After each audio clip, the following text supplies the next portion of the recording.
Good evening. My name is Wallace Gator Bradley, and I'm the president of United in Peace, Inc. And this is the last 48 hours was very interesting and very powerful. I know a lot of you across the country, and especially in the city of Chicago, have seen what has transpired with, first off, the fact that the 3 officers were acquitted in the cover-up of the murder of Laquan McDonald. But before I get into the meat of it, let me let everyone know that this show is made possible by none other than the chairman of United in Peace, Inc. She's the director, she does the research, she's the producer, and I'm blessed by God that she is my wife, none other than Madam Chairman Terry Mars.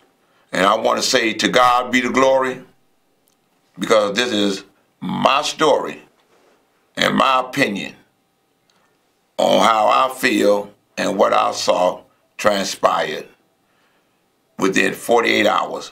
And now that we got the sentence that Van Dyke got, I believe it was 80 months or 81 months, pretty much that come down to about 6 years and so many months, and then with 2 years supervised parole. I feel he should have got more time. A lot of people feel he should have got more time, but the fact of the matter is this: to God be the glory that he got some time behind the walls of an Illinois state facility. And this is a learning curve for all of us as a people to pay more attention to those individuals who want to run for judges, to take the time to do your research with Google. Go online, stop watching Mimi get her blouse snatched off or Henry getting his head bashed in. Research the name of the individual that want to run for judge. Find out what cases he has. Everybody knew that those 3 police officers were going to get off, even though we prayed that they didn't. Everybody knew, especially defense attorneys, that if they had a client who was a defendant, and if they ended up with that judge, they made a move to use their right of not having that judge to administer justice in their trials when they defended someone who may be innocent. Caller, I see your name. As you know, this is a very opinionated show, and your opinion is respected and honored. Yeah, this is James. Hey, James. Okay, now, when you say about the judge, now, the media, the judge, they got to ask the God what they did. And if it's another cover-up and the guy for OUPS, he got to ask the God, the media, the police, Jason Van Dyke got to ask the God what he did, and all of them, like, they all them got to ask the God. Even Rod Manuel, even some of the aldermen, they got to ask the God. That's the Tony Pat when she's the only one who came for it and want justice for Jason for Quan McDonald. Right. All the other aldermen, they got to ask the God what they did. Another cover up, and they got to ask the God what they did. And you know, I'm glad you made mention of that. I was at a press conference today with a lot of the African American aldermen, and they came out and let it be known that that verdict that came down yesterday, it opened their eyes. But it need to open the eyes to voters. I hear everybody say vote and vote and vote and vote and vote, and I say it all the time, vote and vote and vote and vote and vote. But sometimes we don't have the luxury to waste a vote. Out of all the people that's running for mayor, be it Daley, be it Paul Vallis, be it Susan Mendoza, be it the former superintendent. Do you really trust them to be the mayor? Nope. Over the city of Chicago? You follow what I'm saying? So I'm just saying this. You absolutely correct. Tony was not the only one that helped build the momentum to get the taste released. But she did her share to help make it happen. The young activists did their share to make it happen. You follow what I'm saying? Okay? And right now, we got to make sure come February 26th. Do you find it disheartening that while we're celebrating Martin Luther King's birthday, the holiday, the verdict comes down about them officers being acquitted, and then the sentencing on this day, even though it was not enough. Understand this, people.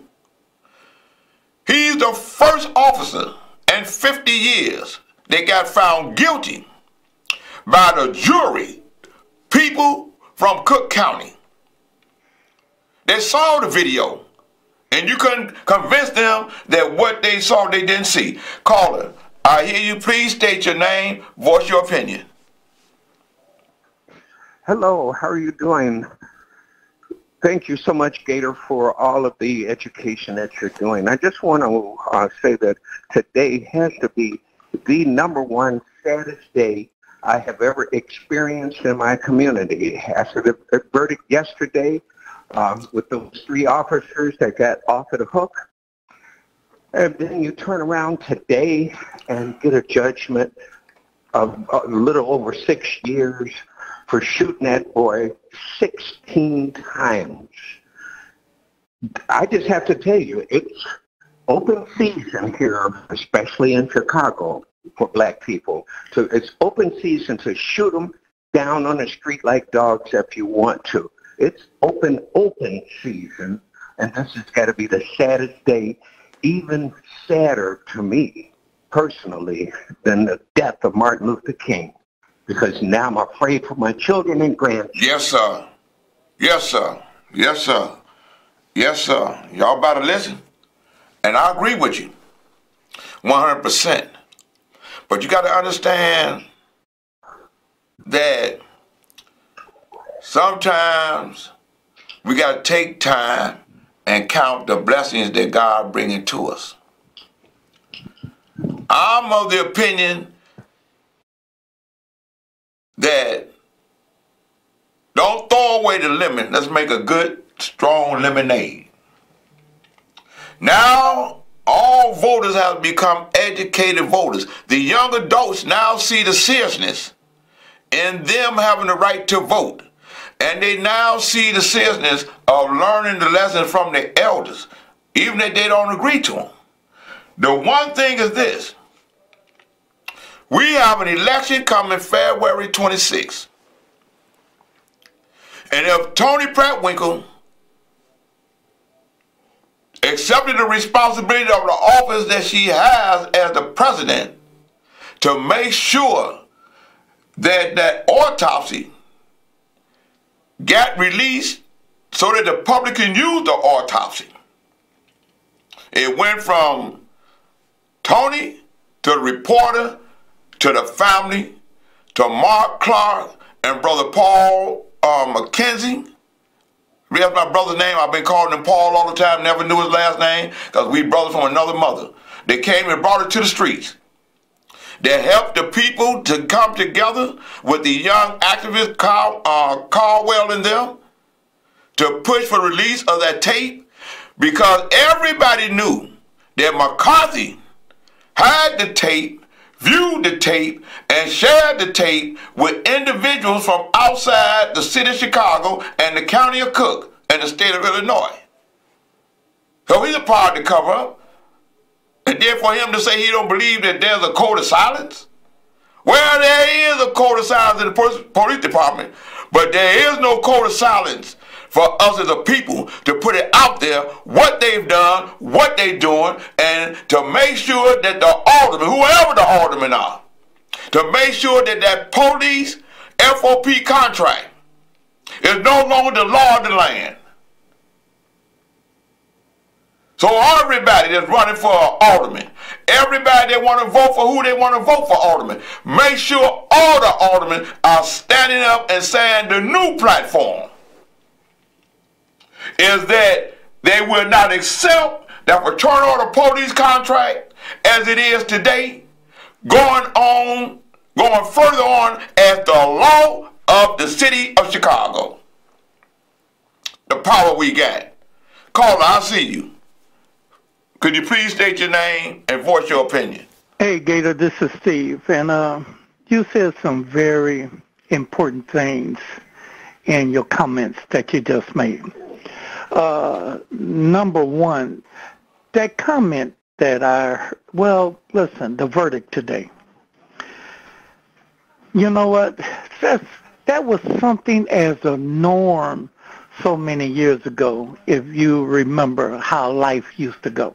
You know, that was just the norm of if it was a black man that shot an officer or a Caucasian man, we'd have been in jail for years. I mean, it was just the norm. It was the norm. But we have been blessed. We have had a second chance in life, and we see things a little bit more differently and clearly. Just as well we know there's people in jail right now that did not do the crime, but they there. And some just like what we saw today, I don't care what anyone says, shooting somebody 16 times is an overkill.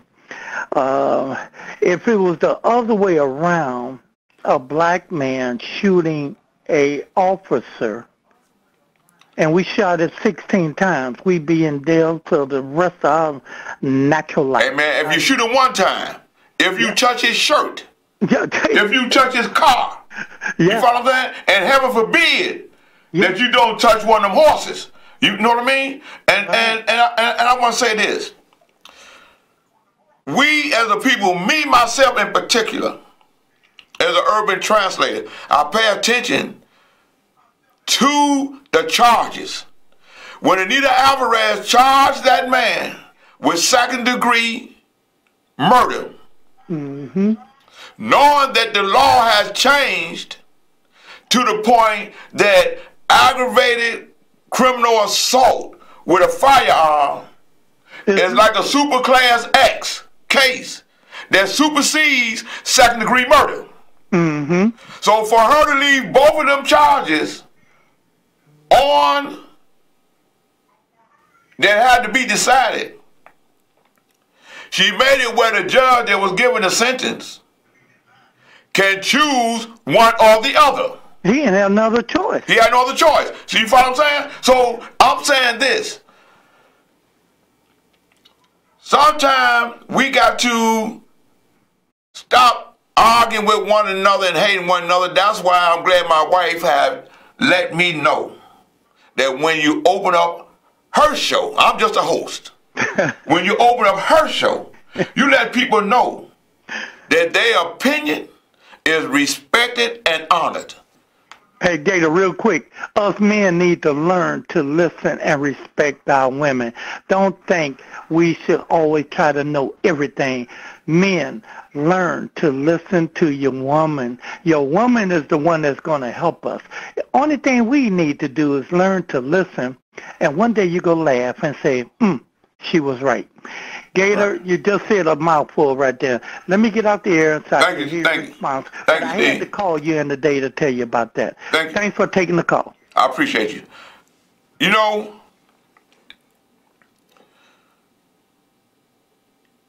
we need to look at all candidates that's running, whether they're running for alderman, whether they're running for mayor, this election cycle. We need to know the difference in associate judge and how we can make a difference to get associate judge off the bench. And that starts with the commitment, especially African American commitment, listen to their constituents, to let those judges that make the determination of who gonna be on that bench as associate judge, because they got to come past those commitments to get on the ballot and to get their votes. Caller, I see you. Please state your name and voice your opinion. Hey, brother. How are you? I'm blessed. This is Pat. Hey, Pat. Hey, hon. How are you? First of all, Happy New Year to you. I ain't seen you since last year. I know. Okay. Here's what I wanted to say. You know, I'm listening to you, and you made a statement about Martin Luther King, you know, the celebration of his birthday, and it's coming up soon. And I just think with this verdict that they handed down today, it should make a lot of people very angry. We need to start reflecting on what this man marched for and what he fought for. We're not embracing it. We're going to have to start embracing the rights that we have now. Get out and vote. These young people of color, we have got to start getting out there, getting to the polls. There should not be a child 18 or over that has not registered to vote. This is so serious. This is just one of many things that's wrong today. Right. And our young people, they're the ones that can make this right. But they got to be smart. They got to go to the polls. They have to go to the polls informed. They have to start asking questions. They have to start doing their research.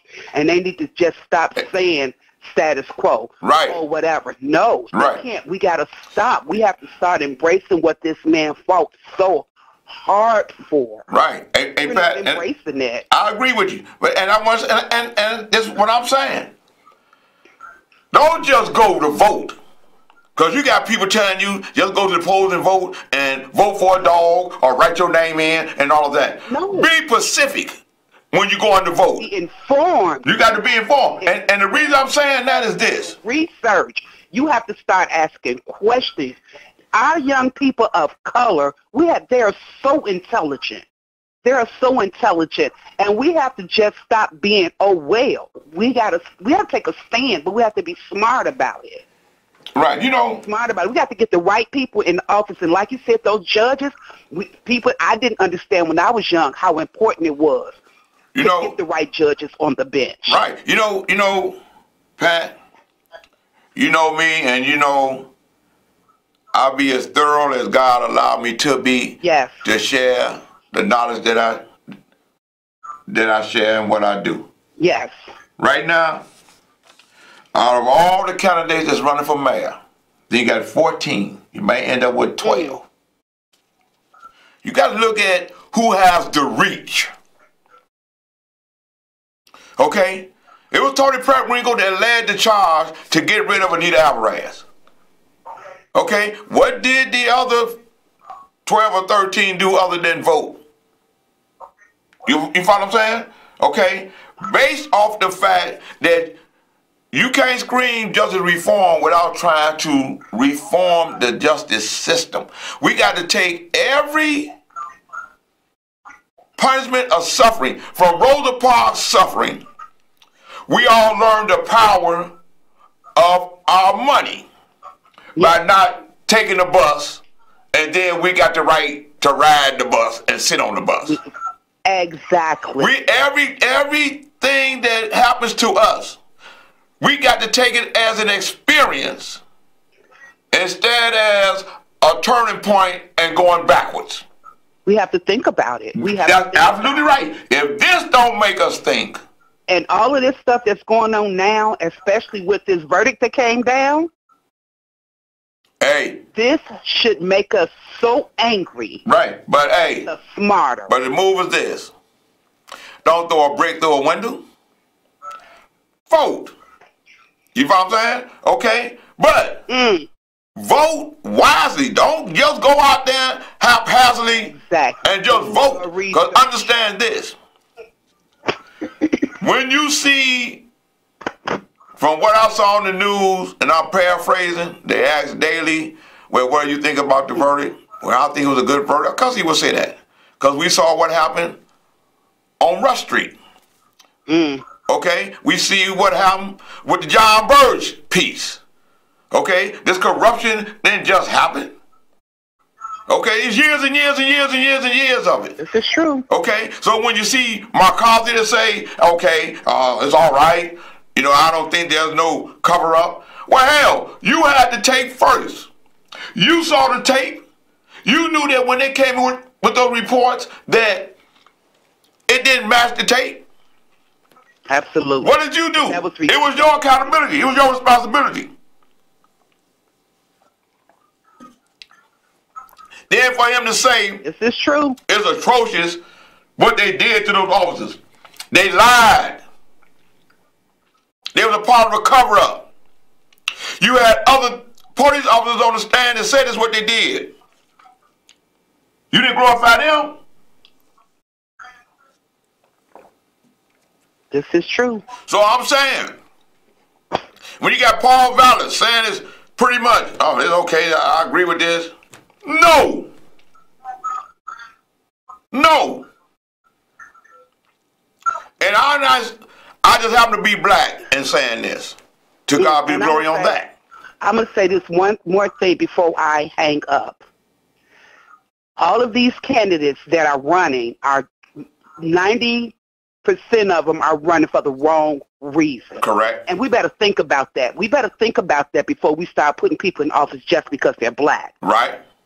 Right. We better think about it. A lot of these people that put their hat in the ring for the wrong reasons. And when we go to those polls, we better think about that. Hey, you better, because understand this. Toni Pratt-Wing was the county board president. And because she had the authority, because the medical examiner's office was under her watch, she made the right move with the Laquan autopsy. If she become the mayor of the city of Chicago, with this decree coming down, with this FOP contract coming up, oh yeah, she gonna make the right move for the right reasons for the people of Chicago. Black, white, Hispanic, gays, whatever you want to say it. She's the right choice and the best choice. So I'm just saying, if you want to do something and you're really mad, put somebody in there that ain't afraid to do what you want done, as opposed to somebody talking about what they ought to do and what they're thinking about doing. That's it in a nutshell. You know, so I just say, I'm glad you called, Pat, and I love you, big brother. I love you too. And you and First Lady, love you both to death. Happy New Year to you both. Thank you. Thank you. You know, I love Pat, and I feel the spirit in what she's saying, and all the callers, and all this the Danny show, and the callers calling into Danny's show. This is real serious to us. Those of us, such as myself, as a great-grandfather, is real serious to us. Those such as myself, that's a grandparent, is real serious to us. Those like me who is a parent, especially African-American children, grandchildren, and great-grandchildren, this is serious to us that happens to be males.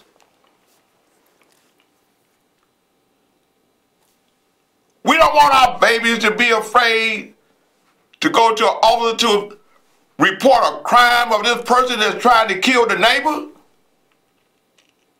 But the thing that's happening is making them say, maybe I should go to the person that's killing the neighbor and say, please don't kill me. Because they're afraid that they may get charged with the crime of the neighbor getting killed because they don't want to go find the person that did it. All those that's in jail for wrongful convictions. And I can say this. During the state's attorney's race, I had a client by the name of Donna Moore. And I never forget the one of the debates, and Kim's people was like, Gator, you shouldn't be with Donna Moore. And Kim told them, Gator has a right to do his job because he's a political operative. But I was wise enough to be about an agenda. And the agenda for all of us was the wrongful conviction agenda. Then Kim made a part of her platform. Then Anita Alvarez made a part of her platform. So the end result was that Kim won. And she tried to be a great state's attorney because she dealt with the platform that affected all of us as a people, which was wrongful convictions. And every time we looking at the news, we seeing 5 people, 20 people, 30 people, all together, almost 100 people that have been released because they was wrongfully convicted. When we see an individual like Gerald Reed, that was locked up for 28 years for wrongfully being convicted because he was tortured by officers that was under John Burge.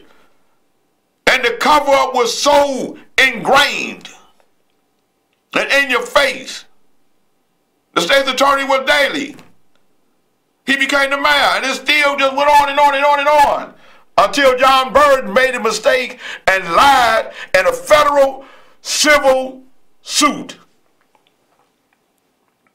Got 4 years, and they got exposed. When you see individuals, the judge granted Gerald Reed a new trial, and they can't use that evidence from the tortured confession. He could have been home for Christmas, but you got individuals that are special prosecutors who are personal or private attorneys because of the litigation, and they want to continue to charge the county government and county taxpayers money to defend a case that they know they will not win because the judge just said the evidence that they got they can't use. They come in there and they say, we want to have a continuance and we gonna fight this case again. So he couldn't have a bond hearing. These are the things that we got to look into, people. So we need to call our county commissioners and tell them to stop the wasteful spending of taxpayer dollars with this patronage, this pinstripe patronage army that's coming in and just charging dollars, $400 an hour, $400 an hour, continue.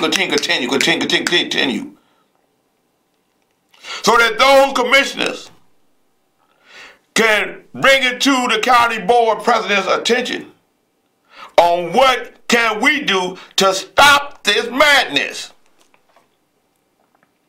It's criminal justice reform. You got Javan Deloney case, Ivan Smith's case, Terrence Brooks' case. Terrence Brooks ended up on death row because these other 2 guys was tortured. Out of 5 guys, 4 of them was tortured. 2 of them were acquitted. One that was tortured so bad and that his testicles, he lost one of his testicles.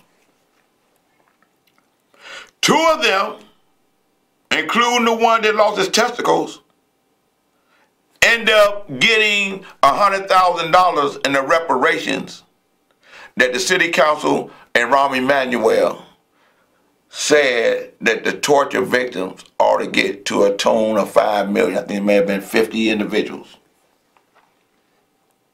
Because of police torture, because of the code of silence, and because of police misconduct.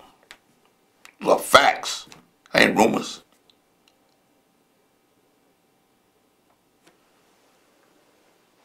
So then the special prosecutors come into play. And if I'm not mistaken, it was where an assistant state's attorney or state's attorneys weren't allowed to prosecute those cases. Only private attorneys.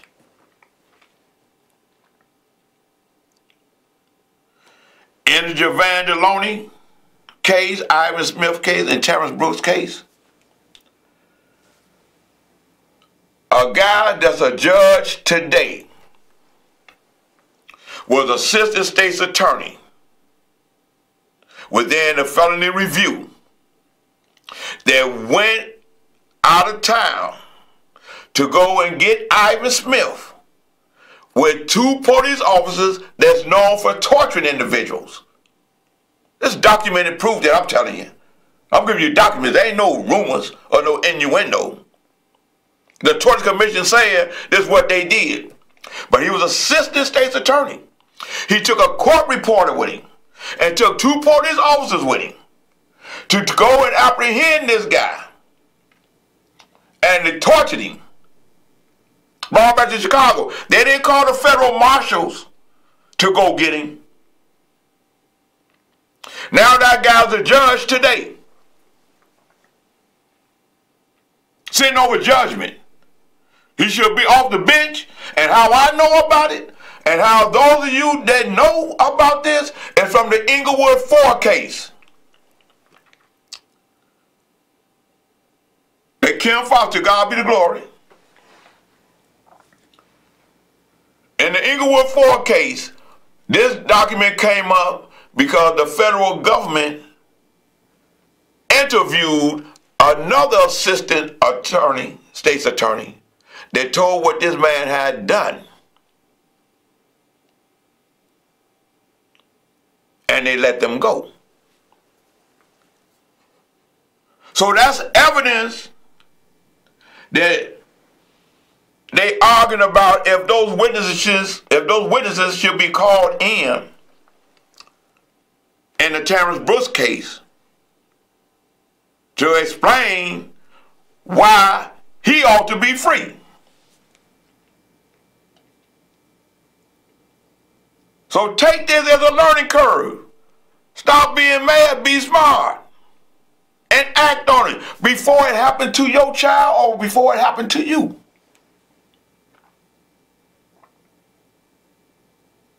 It's a roadmap. And 50 years, the first officer that's ever been tried by a jury in a court of Cook County and found guilty by a jury of resident voters that had a right to be picked for the jury. People.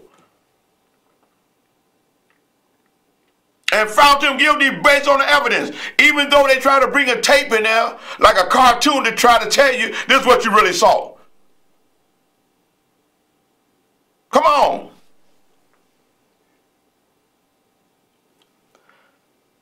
Make the demands of your elected officials.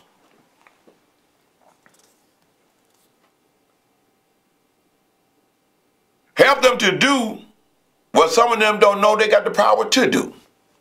Because those of you that's running for office,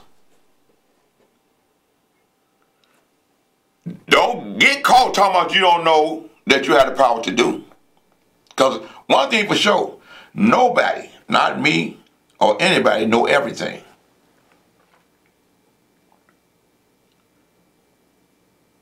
But look what's going through our children's minds.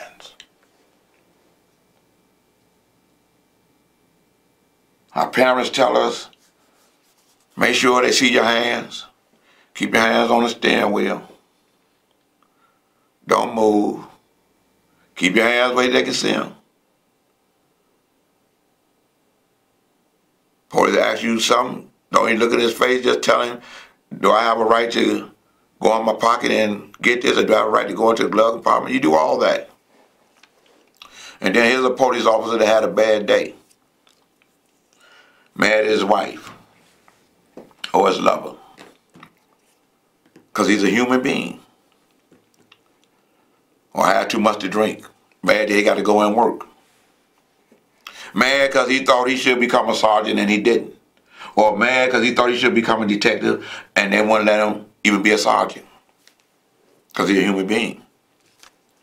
And now we're finding out, from what I've been reading in the papers and from what's been on the news report, now a lot of officers have mental health issues. Because they're human beings. They suffer from post-traumatic syndrome.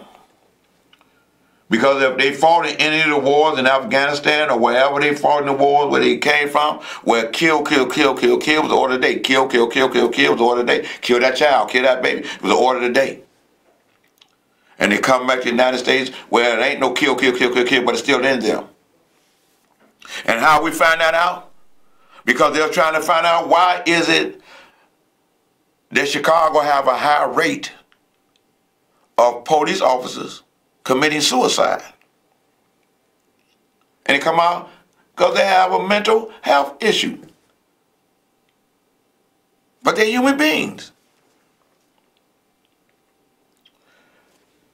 And the gun laws that they're signing, this bill will make sure an individual that has a mental health problem can't buy a weapon.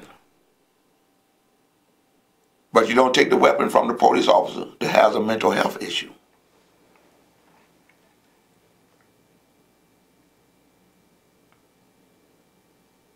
That's something every person that's running for mayor needs to be dealing with.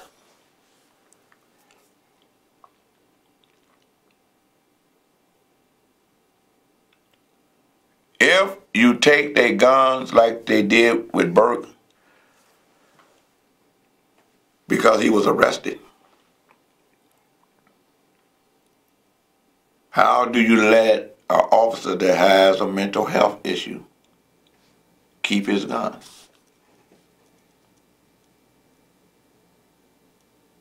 These are issues.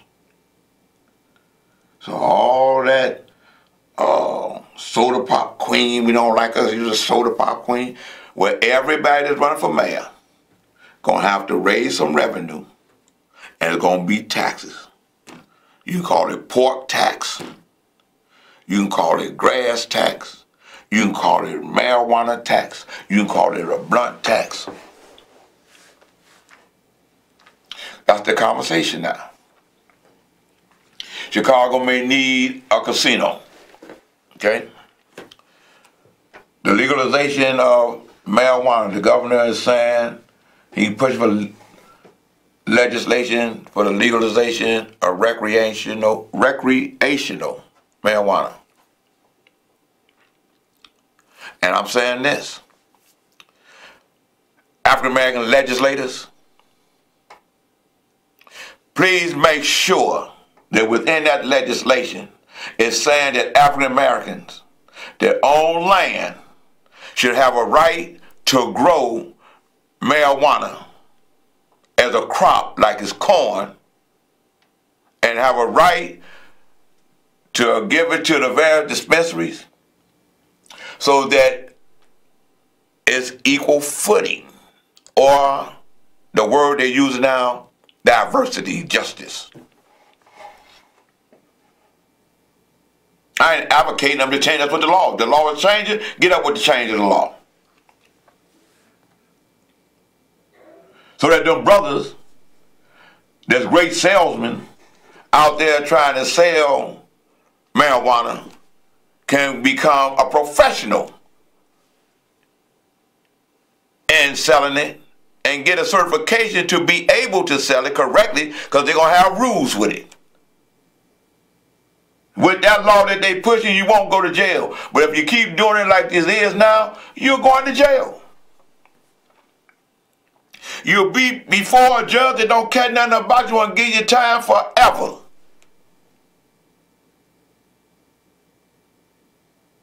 For a blunt or a dime bag of marijuana. Drove loud, whatever they calling it now.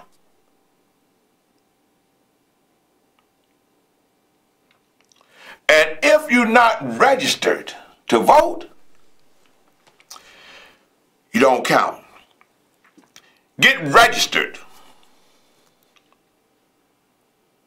When you go get your license and your ID, you can automatically get registered. So when they ask for your license, they realize that you're a registered voter.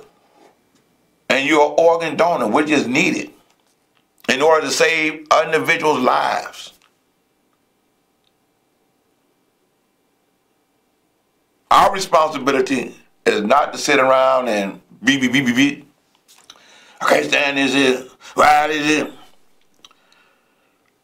In 50 years, only one officer that killed a citizen within the city of Chicago, black, white, Hispanic, has been found guilty and has ended up in the penitentiary. Those of us, understand this. I'm an ex-felon, so I'm going to give it to you from an ex-felon vernacular. We knew that assault with a weapon was like a triple X crime, felony. For every time, like the judge said in that courtroom when he gave the sentence, when he brought the sentence down. Had that been the only charge that they went, had Anita Alvarez charged him with that, each one of them shots would have counted. And he could have been sentenced consecutively. Whether he got shot in the toe, whether he got shot in the back. And even with that, they was letting you know, well, we just want to say it was 5 bullets that killed him. The fact of the matter is that man murdered him. He knew he could murder him, and he felt that he could get away. But God said no. God said no. That wasn't an all-black jury. It was 2 African Americans on that jury. I know. I sat in there while it was being picked. One was a juror and one was an alternate judge. And sometimes you ain't doing nothing. Go down there to the court. Don't wait until your child get in the court. Go in there and see what's happening. The wrong can be right if we apply what we know. Things is changing. And we need to call our United States senators, Duckworth and Durbin, and ask them to ask the guy that's going to be the next Attorney General for the United States, would they be willing to have the Justice Department to come in and investigate police misconduct, cover-ups, torture, brutality, and murder? So they need to be asking them while they're talking about confirming them.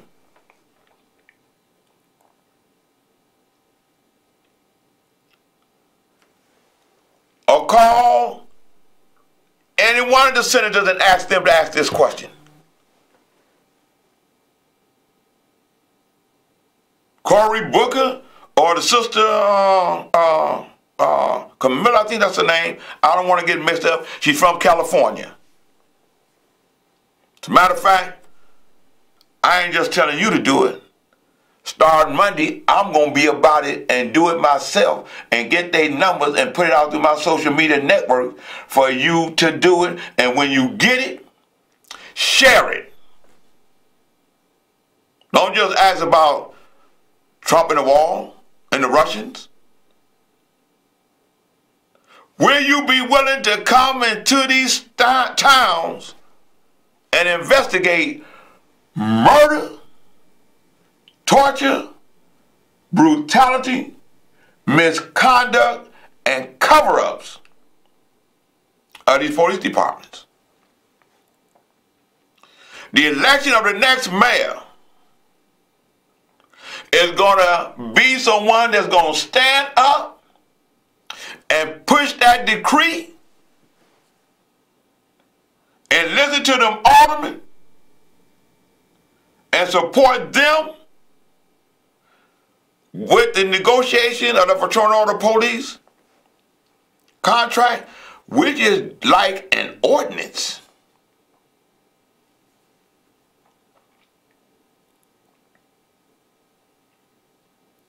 That's what we have to do. When they came at Burke and the investigation and they end up taking the finance committee from him because of the workers' comp thing or whatever it is, then I realized, because I read in the paper, he also has say-so over police settlements. I said, wow. Could that be the reason that Mark Maxson, who was a Burge torture victim that was free, got a certificate of innocence, and the city hasn't settled with him? And you find out that them lawyers are making so much money, it ain't just the law department, it's private attorneys that's coming in and getting that money. And they get money from legislation. I mean, when they talking about the cases. Litigation. I'm just an urban translator. I made slow, but I know what I'm talking about. Litigation, where they can charge $400 an hour. Everyone put in a Freedom of Information with the city law department and with the county finance department. And you want to know how much money is being paid to the special prosecutors and who they are. In the Gerald Reed case, in the Terrence Brooks, in the Javan Deloney case, and Ivan Smith case, and ask the law department at the city of Chicago how much money they spending in the Mark Maxson case. Because they're going to end up settling. But it's how much money they paying those lawyers when they know that they're going to settle. If they settle with Mark Maxson for $5 million, you can rest assured they're going to be in and spend close to $1 million or $2 million with them lawyers for all that money. Don't just be mad. Get wise. You got to show your babies how to fight now.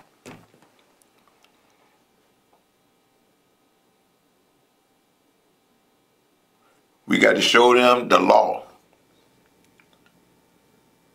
And fast forward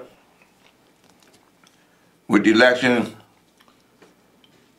I'm hearing that the young gentleman, Sales Griffin,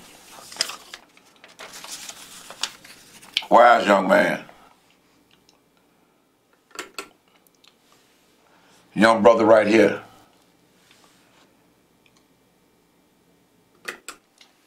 I'm hearing that he may not end up on the ballot because of the challenge of Willie Wilson. You know, they found out that the young man was 2,342 signatures below the 12,500. So then Willie Wilson and his crew, Ricky Hendon, and I think the attorney represented them. I think it may be Frank Avila representing Willie Wilson to knock the opponent off, and Willie said, hey, we don't want to knock him off, but it's too late. You just knocked him off. Because the rules, you laid it where the Board of Elections can't withdraw. By law, they got to go with what you did. You recommended it that the Chicago Board of Election Commissioners denied Wilson's motion to drop his challenge and therefore sustain Willie Wilson's objection that could invalidate Sales Griffin's petition and knock him off the ballot.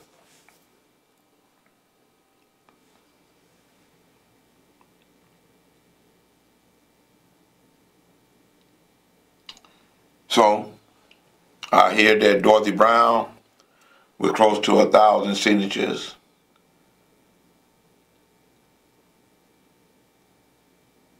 less than the 12,500 that she needed. And Tony Pratt-Winkle, and it was Willie Wilson that put in the objections. Willie come back, he wanted to rescind that objection. It's too late. It appears that Dorothy Brown may be knocked off the ballot.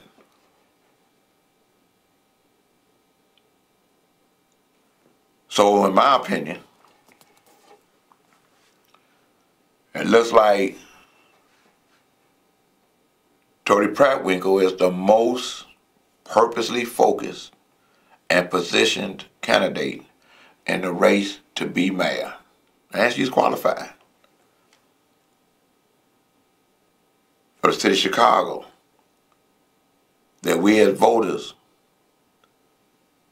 got a guarantee that we're going to hold our foot to the fire, because we always hold African Americans' feet to the fire, come weather no. Other people get in there, we let them just sail the city away, and we don't hold their feet to the fire. We just let them do what they want to do. But if you want fairness, I'm of the feeling that African Americans are fair. Because we believe that everybody is entitled to a fair share, a second chance, honest government, and real transparency. But now that we got a new governor, I pray that everything come out right. He got 100 days to show us what he's going to do. And people are paying attention to what he has done thus far.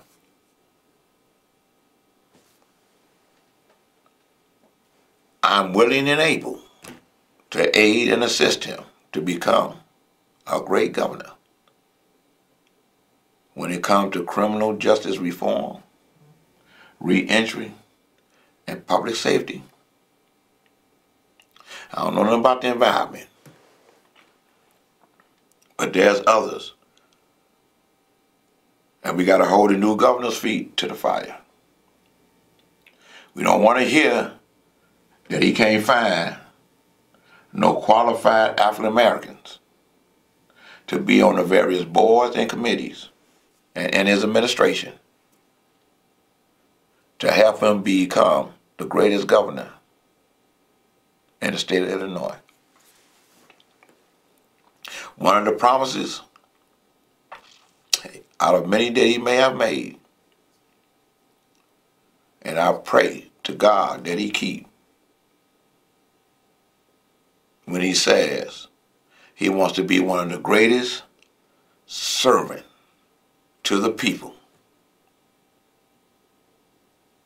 Just like Secretary of State Jesse Jackson. Not Jesse Jackson.